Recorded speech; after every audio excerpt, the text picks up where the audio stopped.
నమస్తే. నేను మీ అశ్విని కుమార్. అందరూ ఊహించినట్టుగానే ఢిల్లీ లిక్కర్ కేసులో దాదాపు 5 నెలల నుంచి జైల్లో ఉన్న ఎమ్మెల్సీ కవితకి బెయిల్ వచ్చింది. అందరూ ఊహించినట్టుగా ఎందుకంటే బీఆర్ఎస్ ఎమ్మెల్యేలు దాదాపు 20 మంది ఎమ్మెల్యేలు ఢిల్లీ వెళ్ళటం, అట్లాగే కేసులో ఛార్జ్ షీట్ ఫైల్ అయ్యాక బెయిల్‌కి అవకాశం ఎక్కువ ఉంటుంది. ఛార్జ్ షీట్ కూడా ఫైల్ అయింది కాబట్టి ప్రస్తుతానికి ఇంకా ట్రైలే మిగిలి ఉంది కాబట్టి ఎక్కువ మంది బెయిల్ వస్తుంది అని చెప్పి చాలామంది న్యాయ నిపుణులు కూడా కొన్ని రోజుల ముందే చెప్పారు. సో, అనుకున్నట్టుగానే ఎమ్మెల్సీ కవితకి బెయిల్ వచ్చింది. బెయిల్ రావటమే కాకుండా భారీ విజయోత్సవంగా కూడా ఆమెని శంషాబాద్ ఎయిర్‌పోర్ట్ నుంచి తీసుకొనొస్తారని కూడా తెలుస్తుంది బీఆర్ఎస్ కార్యకర్తలు. ఎమ్మెల్సీ కవితకి బెయిల్ రావటం ఇదంతా కూడా తెలంగాణలో రాబోయే రోజుల్లో రాజకీయం అయితే ఖచ్చితంగా వేడెక్కుతుందని చెప్తున్నారు. దానికి కారణం కవితకి బెయిల్ రావడానికి కారణం మీరంటే మీరు అంటూ కూడా బీజేపీ, కాంగ్రెస్ ఒకళ్ళ మీద ఒకళ్ళు విమర్శలు, ప్రతి విమర్శలు నడుస్తూనే ఉన్నాయి. టోటల్‌గా ఇదంతా కూడా బీఆర్ఎస్‌కి అడ్వాంటేజ్ వైపు వెళ్తున్నట్టుగా చెప్తున్నారు కొంతమంది రాజకీయ విశ్లేషకులు. ఎందుకంటే కారణం ఆహ్, కాంగ్రెస్ పార్టీనేమో బీజేపీ, బీఆర్ఎస్ ఒకటైనయి. అందుకే త్వరలోనే బీఆర్ఎస్ పార్టీ బీజేపీలో మెర్జ్ అవుతుంది. అందుకోసమే అని చెప్పి కవితకి బెయిల్ వచ్చింది. డీల్ కుదిరింది. ఢిల్లీలో కేటీఆర్, హరీష్ రావు కొంతమంది బీజేపీ నాయకులతో మాట్లాడారు ఢిల్లీలో అంటూ కూడా సీఎం రేవంత్ రెడ్డి కొన్ని రోజులుగా ఇవే ఆరోపణలు చేస్తున్నారు. దానికి ప్రతి విమర్శ చేస్తూ కేంద్ర మంత్రి బండి సంజయ్ ఇదంతా కాదు, కాంగ్రెస్ పార్టీలో బీఆర్ఎస్ విలీనం కాబోతోంది త్వరలో. అందుకే రాజ్యసభకి అభిషేక్ సింగ్ మన్వి వేసినప్పుడు కూడా నామినేషన్ వేసినప్పుడు బీఆర్ఎస్ ఎక్కడా పోటీ పెట్టలేదు. అంతేకాకుండా మొట్టమొదటి నుంచి కూడా బెయిల్ కోసం ప్రయత్నించింది కూడా అభిషేకే. అందుకే వాళ్ళిద్దరికీ లోపాయికారి ఒప్పందం ఉంది 2 పార్టీలకు కూడా. దానికి అనుగుణంగానే ఆయన్ని ఏకగ్రీవంగా తెలంగాణ నుంచి కూడా రాజ్యసభకు పంపించారు. బీఆర్ఎస్‌తో లోపాయికారి ఒప్పందం కాంగ్రెస్ పార్టీకంటూ కేంద్ర మంత్రి బండి సంజయ్ ప్రతి విమర్శ చేశారు. కౌంటర్ కూడా ఇచ్చారు. అయినా కూడా బీజేపీ నాయకుల నుంచి బండి సంజయ్ చేసిన కామెంట్‌కి ఎక్కువ మద్దతు కూడా మాట్లాడలేదు, రాలేదు కూడా. కాంగ్రెస్ పార్టీ ముఖ్యమంత్రి రేవంత్ రెడ్డి అయితే దీన్ని టోటల్‌గా డైవర్ట్ చేయడానికి ఈ ఇష్యూనంతా కూడా ఆయన హైడ్రా కూల్చివేతల మీదే ఫోకస్ పెట్టారు ప్రస్తుతానికి. అంత ప్రాముఖ్యత కూడా ఇవ్వట్లేదు కానీ కాంగ్రెస్ నాయకులు మాత్రం దీని గురించి మీడియాకి ప్రెస్ మీట్లు పెట్టి మరీ బీజేపీ, బీఆర్ఎస్ ఒకటే అని చెప్తున్నారు. ఇక్కడ వీళ్ళిద్దరూ ఎట్లా విమర్శలు, ప్రతి విమర్శలు ఉంటే దాదాపు కేసీఆర్, తెలంగాణ మాజీ ముఖ్యమంత్రి కేసీఆర్ ఇంకా రంగంలోకి దిగబోతున్నట్టుగా తెలుస్తుంది.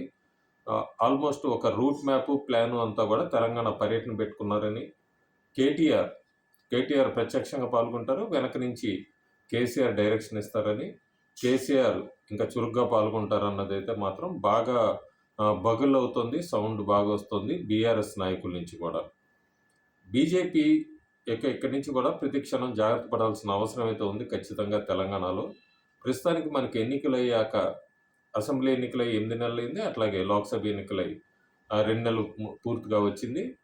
ప్రస్తుతానికి బీజేపీ తెలంగాణ నాయకులు అయితే మాత్రం ఒక రకమైన స్తబ్దత అయితే మాత్రం క్లియర్‌గా కనబడుతోంది. పైకి అందరూ చెప్తున్నట్టుగా పోరాటాలు చేస్తున్నారన్నప్పటికీ కూడా రైతుల రుణమాఫీ విషయంలో కానీ కాంగ్రెస్ హామీలు ఏవేవి నెరవేర్చింది, ఏవి నెరవేర్చలేదు, వీటన్నిటి మీద ఇంకా వీధి పోరాటాల్లోకి పూర్తిగా ఫోకస్ పెట్టలేదు బీజేపీ. అంతేకాకుండా ఎంపీలు, ఎమ్మెల్యేలు ఎప్పుడైనా మాట్లాడేటప్పుడు కూడా పరస్పర విరుద్ధ స్టేట్మెంట్స్ ఉంటున్నాయి. ఏ విషయం మీద మాట్లాడినా రైతుల రుణమాఫీ గురించి అయినా కూడా, అలాగే హైడ్రా గురించి, కూల్చివేతలకు సంబంధించిన దాని మీద కూడా ఒక్కొక్క ఎంపీ వాళ్ళకి విరుద్ధంగా, ఉదాహరణకి రఘునందన్‌ను దాన్ని ప్రోత్సహిస్తుంటే ఈటల రాజేందర్ దానికి నెగెటివ్‌గా వెళ్తున్నారు. ఇంకో కేంద్ర మంత్రి కిషన్ రెడ్డి అయితే అందరివి కూల్చాలి, కొంతమందివి ఎందుకు కూలుస్తున్నారంటే ఇట్లా కూడా కొన్ని కాంట్రోవర్షియల్ కామెంట్స్ ఉంటున్నాయి. పూర్తిగా దానికి మద్దతా కాదా అన్నదైతే మాత్రం బీజేపీ నాయకులు, ఎంపీలు ఎవరు కూడా క్లారిటీ ఇవ్వట్లేదు. అట్లాగే ఎమ్మెల్యేలకు సంబంధించి దాదాపు మనకి అసెంబ్లీ సెక్షన్స్ పూర్తయ్యాక కూడా బీజేపీ ఎమ్మెల్యేలు అయితే ఎక్కడ కూడా పూర్తిగా కనబడట్లేదు మనకి. వీటి మీద కాంగ్రెస్ పార్టీ మీద ఎగైనెస్ట్‌గా ఎక్కడైనా కూడా, అంటే ఉదాహరణకి 2020 గ్రేటర్ హైదరాబాద్ ఎన్నికలప్పుడు దాని ముందు కూడా బీజేపీ ఎల్ఆర్ఎస్ మీద ప్రచారం చేసింది. గెలిస్తే గానీ లేదా అధికారంలోకి వస్తే ఎల్ఆర్ఎస్‌ని పూర్తిగా తీసేస్తామంటూ కూడా. ప్రస్తుతానికి కాంగ్రెస్ ప్రభుత్వం ఎల్ఆర్ఎస్ మీద మళ్ళీ అడుగులు వేస్తోంది. బీఆర్ఎస్ పార్టీ, అందులో హరీష్ రావు కొన్ని రోజుల కిందటే స్టేట్మెంట్ ఇచ్చారు ఎల్ఆర్ఎస్ మీద పోరాటం చేస్తారని. ఆ అవకాశాన్ని కూడా బీఆర్ఎస్ చేజార్చుకుంటోంది. ఎల్ఆర్ఎస్ గురించి కూడా పోరాటం చేస్తాము లేకపోతే రద్దు చేస్తామన్న బీజేపీ ఇప్పుడు చాలా సైలెంట్‌గా ఉంది. హైడ్రాకి సంబంధించి కూడా అట్లాగే ఉంది. ఎమ్మెల్యేలు కూడా ఎక్కడ మనకి ఒక్క ఏలటి మహేశ్వరరెడ్డి ఎప్పుడైనా ఒక ప్రెస్ మీటో లేదంటే ఒక సోషల్ మీడియాలో ఏమన్నా పోస్టే తప్ప పెద్దగా మిగతా ఎమ్మెల్యేలు ఎక్కడా కూడా మనకి కనబడట్లేదు బయట పోరాటాల్లో గాని. బీజేపీకి ప్రస్తుతం కాంగ్రెసు, బీఆర్ఎస్ కలుస్తాయా? బీఆర్ఎస్, బీజేపీ కలుస్తాయా? అనేది కాలమే నిర్ణయిస్తుంది గానీ, ఎక్కడ కాంగ్రెస్ టోటల్‌గా డైవర్ట్ పాలిటిక్స్ చేస్తోంది. తన పని తాను చేసుకొని పోతోంది. ప్రజల్ని ఎక్కడా కూడా వేలెత్తి చూపకుండా తన హామీల మీద గానీ, వీటన్నిటికి కాకుండా డైవర్షన్ పాలిటిక్స్‌లో మొన్నటిదాకా హైడ్రా ఉంది. ఆ తర్వాత ఇప్పుడు కవితకి బెయిల్ రావడానికి కారణం బీజేపీ అంటోంది. సో, డైవర్షన్ పాలిటిక్స్ చేసుకుంటూ తన కాలాన్ని వెల్లబుచ్చుతోంది. ఈ విషయాన్ని బీజేపీ గనక అందిపుచ్చుకోకపోతే సైలెంట్‌గా ఉండి జరిగేది ఇంకా చాలా సమయం ఉంది కదా! వేచి చూద్దాం అనే ధోరణి గనక అవలంబిస్తే 2025లో గ్రేటర్ హైదరాబాద్ ఎన్నికలు రాబోతున్నాయి. తెలుగుదేశం పార్టీ కూడా తెలంగాణలో అడుగుపెట్టబోతోంది.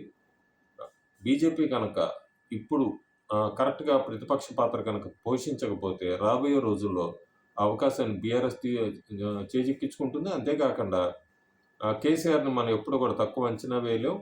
కాంగ్రెసా, బీజేపీ అనేది ఆయన నోటి వెంబడి అప్పుడే బయటికి రానప్పటికీ ఒకవేళ బీఆర్ఎస్ పార్టీ బలపడితే కనుక మళ్ళీ బీజేపీ నాయకులు గానీ, కాంగ్రెస్ నాయకులు గానీ ఆయన తన దగ్గరికి లాక్కుంటాడే తప్ప ఆయన వీళ్ళ దగ్గరికి వెళ్ళడు.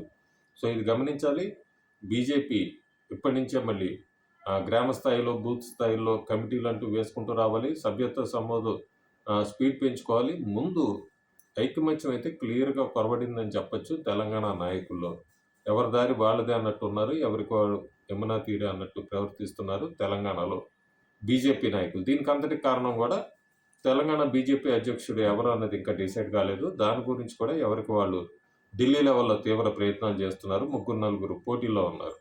సో, అదొక క్లారిటీ రానంత వరకు వీళ్ళంతటా వీళ్ళు ఇక్కడ ఐకమత్య రాగం అనేది కొద్దిగా వెనక్కే కనబడుతోంది మనకి.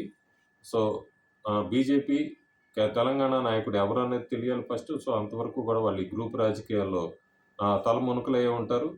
ఈ లోపల బీఆర్ఎస్ అయితే మాత్రం తక్కువ అంచనా వేయటానికి వీల్లేదు. కాంగ్రెస్ డైవర్షన్ పాలిటిక్స్ చేస్తూనే ఉంటుంది. హామీల్ని ఎట్లాగూ నెరవేర్చలేదు కాబట్టి కాలాన్ని వెళ్ళబుచ్చుతుంది. దాన్ని బీఆర్ఎస్ హైజాక్ చేసే లోపల బీజేపీ ఒక అడుగు ముందుకు వేయాలి. లేదంటే రాబోయే రోజుల్లో కూడా ప్రతిపక్ష పాత్రే పోషిస్తుంది తెలంగాణలో. Thank you.